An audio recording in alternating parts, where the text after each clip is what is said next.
Prime Minister Justin Trudeau, will be gathering at with other NATO leaders today to mark the 75th anniversary of the Defensive Alliance. At City News' Glen Mcgregor, he's live in Washington, D.C. this morning, joining us with more on today's agenda, including word of Canada coming to the table with some new commitments. Glen, thank you so much for joining us, and we'll get right into it in terms of some of the bigger items on the agenda, including addressing what's happening in Ukraine and Russia. Yeah, Tammie, this is obviously the key issue for NATO here at this 75th anniversary summit. And it's a real pivotal time for the alliance because it's adding new members, yet it has this major threat from Russia on its eastern border. It's also concerned about its northern border, too, and the possibility of Russian and or Chinese aggression in the north. This is something that Canada is kind of engaged in. And Canada is really promoting their ability to defend the north, part of the NORAD alliance, the missile defense. So the idea here is that although Canada may not be contributing as much financially to military spending, that it's trying to do a lot of other different things and also engagement in Ukraine as well.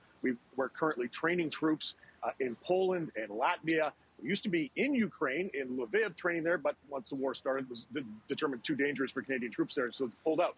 So you're going to hear Justin Trudeau really kind of trying to rally other NATO members to do more, to contribute more to Ukraine, both in terms of weapons, training, and sanctions on Russian individuals and institutions, as well as just kind of cash on the barrelhead for Ukraine so that they can buy more ammunition, more weapons. This is obviously going to be kind of the key topic here.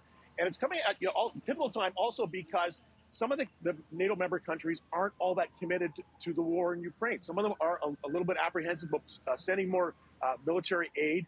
The United States, of course, with the potential of another Donald Trump presidency, he has never been keen on NATO during his first term, threatened to withdraw the U.S. from the alliance. So we want to see, Canada's going to want to see a show of solidarity, Tammie, from all those other NATO member leaders who are here today. Okay, definitely want to get back to concerns about the U.S. with the upcoming election and so on, but want to hit on Trudeau advocating for more financial commitments to the war in Ukraine. And the fact that Canada's spending when it comes to NATO is not hitting that 2% GDP target. It hasn't been for quite some time. And will this be of concern at this summit this week? Yeah, Justin Trudeau is going to have to play a little bit of defense on this. Canada, like all other NATO member countries, is committed to spending 2% of its gross domestic product on military. We don't do that. We're not even close. We're running around 1.3%. Even with the increased spending on things like F-35 fighter jets, more surface vessels for the Navy, we're not going to reach that target anytime soon. So Trudeau is going to have to kind of tell the other NATO member countries that although we're not spending as much, that we are doing other things to contribute. We're involved in actively in training missions. We're deployed in different places around the world. We have naval missions in Asia as well. So that probably, though, won't wash with particularly with the United States.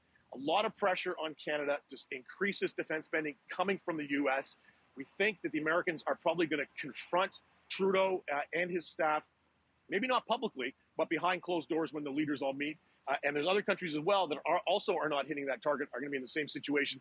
But a real source of frustration for the Americans, they don't feel Canada is pulling its weight in the NATO alliance and want to see more military spending. But to do that, Canada, to hit that 2% target, Tammie, Canada have to spend about $15 billion every year in additional to what we already spend on the military. So it's a big ask for the government. They don't have the money to do it and probably are not going to do it anytime soon. And now looking ahead to the U.S. Election coming up in November, of course, there have been a lot of concerns about whether or not the current U.S. President Joe Biden will be able to hang on and be reelected, if not stay in the race entirely. How are some of the alliance members bracing for the possibility that Joe Biden will not be the president of the United States come November? Yeah, that's very nervous-making for a lot of the NATO member countries because of Trump's history with the alliance, not a big supporter of it. And if he was to win, that could the election in November, as it's looking now, that could really change things. So this summit meeting that Biden is essentially the host of is kind of a test to see how well he does. He will be speaking publicly. He'll be meeting a lot of other different people. And we're going to hear back from some of those leaders, possibly from Justin Trudeau, how he doesn't have a bilateral meeting set up with Biden right now, but he will, of course, meet him on the sidelines of the summit to see how well Biden is doing, if he's going to be that sort of halting speech and those long, disconcerting pauses that we saw in the debate, or whether or not he's more the Joe Biden we see when he's in front of a teleprompter reading him, seems a lot more cogent. But Canada is also bracing for the possibility of a Trump administration.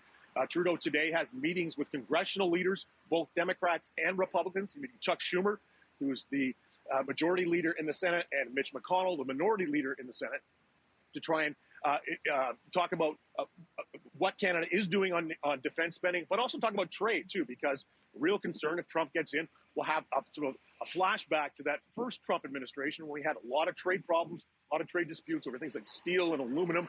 So Trudeau wants to kind of build those bridges now with both Republicans and Democrats kind of hedging his bets on who's going to win the election in order that trade relationship continues to prosper regardless, Tammie, of who's in the White House.